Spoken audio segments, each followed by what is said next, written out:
This is my audience for the informative speech.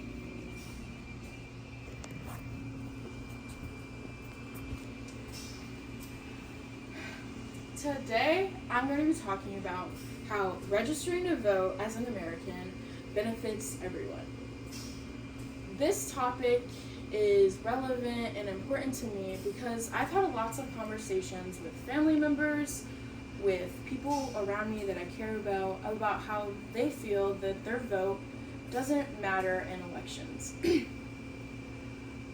This type of conversation led to me wondering what were the steps to begin voting for the first time as a young person. And I also began to wonder if anyone else had the same questions as me, and if they could benefit from that information. Taking it back to the beginning, elections began in 1789. The first election, George Washington was elected as president. The only people who were able to participate in this election were white men, specifically white men who had paid taxes or owned properties during this time. Historically, after that, many years, but there have been political movements for marginalized communities to gain voting rights. And according to an article published in 2019 on the Carnegie Corporation of New York's website, the Voting Rights Act of 1965 protected African Americans from state laws that made it hard, if not impossible, to vote. And that's just one of many examples of legislation put in place to stop restrictions on voting for everybody. Despite these historical restrictions, it is necessary necessary to register to vote and essentially vote in every election, if able.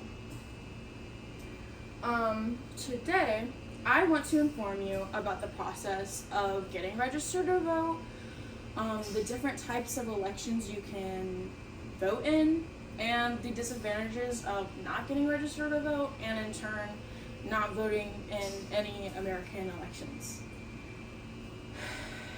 There are many ways to register to vote, and we'll talk about that in a second. But first, I want to define what voting really is. Voting is a form of expressing opinions or preferences, specifically on political candidates and political issues, regardless of what they are and what party they rely in. We vote, essentially, to be recognized by our country, plain and simple.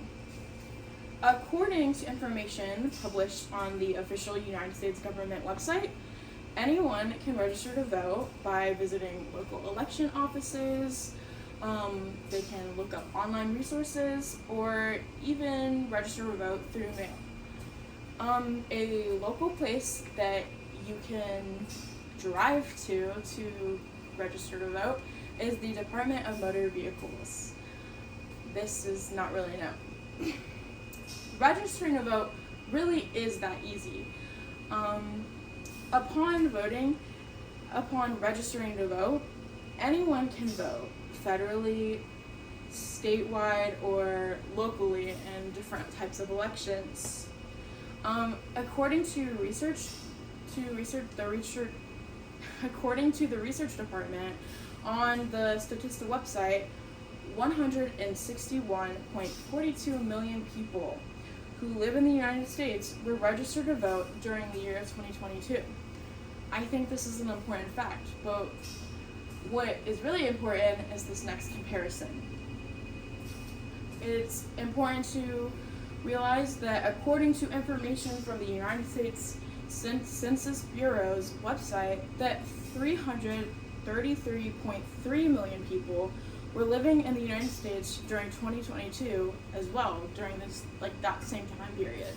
So Out of the 333.3 million people, only 161.42 million people were registered to vote during that.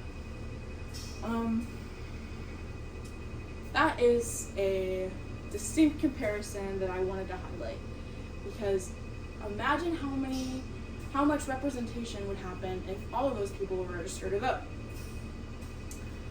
The goal after registering to vote is voting an election.